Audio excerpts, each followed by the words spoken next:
हुआ था, माता सीता का हरण। अगर महाराज दशरथ इतनी बड़ी भूल, इतनी बड़ी गलती नहीं करते तो शायद सीता का हरण नहीं हो पाता। रावण की कोई औकात नहीं थी जो माता सीता का हरण कर ले जाता, जो सीता की चोरी कर ले जाता।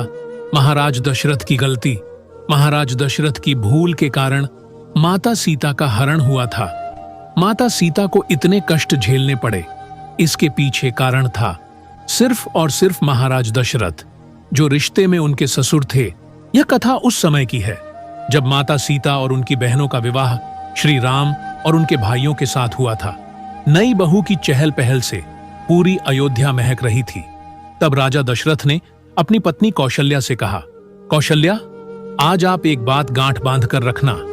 अभी तक आपके 4 पुत्र थे और अब आपकी 4 बहुएं बेटी के रूप में घर आ गई है और आप चारों की सांस बन चुकी हो, तो कौशल्या, आपका यह धर्म बनता है कि उसकी रक्षा ठीक उसी प्रकार करे जैसे आंखों की रक्षा पलक करती है। महाराज दशरथ ने उन्हें उनका धर्म समझाया। कुछ दिन बीत जाने पर राजा दशरथ ने एक दिन सोचा, क्यों ना अपनी चारों बहुओं की परीक्षा ली जाए और उनमें क्या क्या गुण हैं ये देखा जाए। तब राजा दशरथ ने अपनी चारों बहुओं को अपने पास बुलाया और कहा, देखो बेटियों, तुम चारों मेरी पुत्रियों के समान हो। तुम चारों के लिए मेरा एक आदेश है। चारों बहुओं ने कहा, कहो पिताजी, क्या आदेश है? महाराज ने कहा, आदेश ये है कि आज तुम चारों अलग अलग रसोई बनाकर अपने अपने हाथों से मेरे लिए खाना बनाकर लेकर आओ और फिर मैं देखूंगा कि मेरी कौन सी बहू कितनी चतुर है, कौन सी बहू कितनी जल्दी खाना बनाकर लाती है। चारों बहुओं ने खाना बनाना शुरू किया। 56 प्रकार के व्यंजन बनाकर तैयार किए गए। सबसे पहले भरत की पत्नी मांडवी खाना लेकर चली। उन्होंने बहुत अच्छे से थाली में खाना सजाकर रख लिया और ले जाकर थाली महाराज दशरथ के सामने रख दी और कहा, पिताजी, भोजन कीजिए। लेकिन मांडवी एक चीज भूल गई थी कि खाना खाने वाले को खाना देने से पहले पानी दिया जाता है। महाराज दशरथ ने मांडवी के हाथ से भोजन की थाली ले ली और वहीं पर रख ली और बोले, बेटी, आप जाओ, हम थोड़ी देर में भोजन कर लेंगे। मांडवी के बाद लक्ष्मण की पत्नी उर्मिला और शत्रुघ्न की पत्नी चली आई। उन्होंने भी जल्दी जल्दी में भोजन बनाया था। उन्होंने भी एक थाली में भोजन सजाया और राजा दशरथ के सामने रख दी। परंतु उन्होंने भी वही गलती की थी जो भरत की पत्नी मांडवी ने की थी। इस तरह राजा दशरथ के सामने 3 थाली खाना आ गया था, लेकिन उन्होंने एक भी थाली से खाना नहीं खाया, क्योंकि महाराज दशरथ को माता सीता का इंतजार था। माता सीता ने बहुत सुंदर तरीके से भोजन बनाया था। उनके बनाए भोजन में कुछ अलग ही तरह की सुगंध आ रही थी। माता सीता ने 56 प्रकार के भोजन को एक थाली में लगाया और थाली में लगाकर अपने हाथ से थाली उठाई और चलने के लिए तैयार हुई कि अचानक उन्हें ध्यान आया कि किसी को भोजन देने से पहले पानी दिया जाता है। माता सीता ने सोचा कि मैं तो पहले ही इतनी लेट हो गई हूं, मेरी तीनों बहनें ससुर जी के पास भोजन लेकर पहुंच गई होंगी। मेरे पिताजी मेरे बारे में क्या सोचेंगे?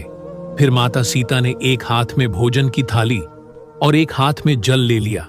महाराज दशरथ ये सब चौकी पर बैठकर देख रहे थे और रसोई से जैसे ही माता सीता एक हाथ में भोजन की थाली और दूसरे हाथ में जल लेकर रसोई की चौखट से बाहर निकली तो महाराज दशरथ की नजर माता सीता पर पड़ी। तो महाराज दशरथ ने सोचा, सीता वास्तव में थोड़ी देर से जरूर आई है, लेकिन मेरी बड़ी बहू सीता बहुत ही चतुर है। एक हाथ में जल और दूसरे हाथ में भोजन की थाली लेकर आ रही है। माता सीता ने भी राजा दशरथ को देख लिया कि वो उन्हें ही देख रहे हैं। माता सीता सोचने लगी कि पिताजी महाराज पता नहीं क्या कहेंगे। सोचती हुई माता सीता चली आ रही थी कि तभी हवा का एक झोंका आया और हवा के साथ एक छोटा सा तिनका उड़ता हुआ आ रहा था। ऐसे में महाराज की निगाह माता सीता की थाली पर थी और माता सीता की निगाह तिनके पर थी।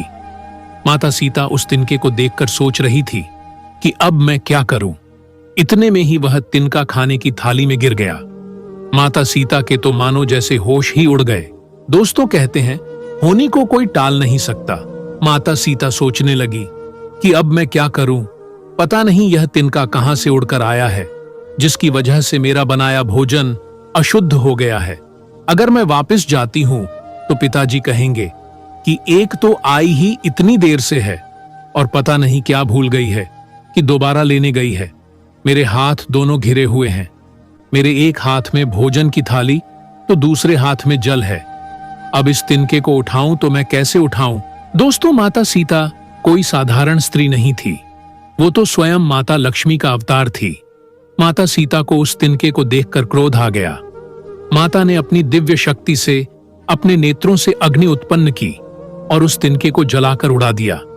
इधर महाराज दशरथ ने अपनी आंखों से ये सब कुछ देखा। अब महाराज दशरथ के सामने माता सीता ने जल को रखा और थाली हाथ में लेकर बोली, पिताजी भोजन कर लो। महाराज दशरथ ने थाली हाथ में ले ली और थाली हाथ में लेकर थाली को अलग रख दिया। महाराज दशरथ से माता सीता ने कहा, क्या पिताजी हमसे कोई गलती हो गई है? आप भोजन क्यों नहीं कर रहे हो? इस पर महाराज दशरथ ने कहा, बेटी सीता, मैं आपके हाथ का भोजन नहीं करूंगा। माता सीता घबरा गई और बोली, पिताजी ऐसी कौन सी भूल हो गई है जो आप मेरे हाथ का भोजन नहीं करना चाहते? महाराज दशरथ ने कहा, बेटी, मैं तुम्हारे हाथ का भोजन तब तक नहीं करूंगा जब तक तुम मुझे एक वचन नहीं दोगी।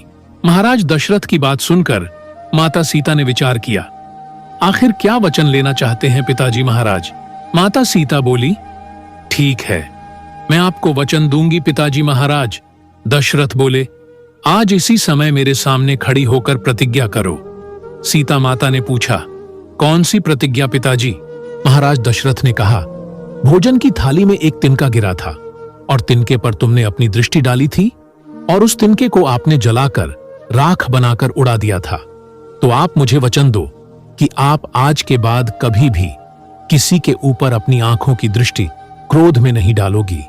माता सीता अपने ससुर महाराज को यह वचन देती हैं कि पिताजी, मैं आपको वचन देती हूं कि आज के बाद मैं कभी भी जीवन में किसी के ऊपर अपनी आंखों की दृष्टि क्रोध में नहीं डालूंगी। दोस्तों, अब आप लोग सोच रहे होंगे कि महाराज दशरथ ने माता सीता से ऐसा वचन क्यों लिया?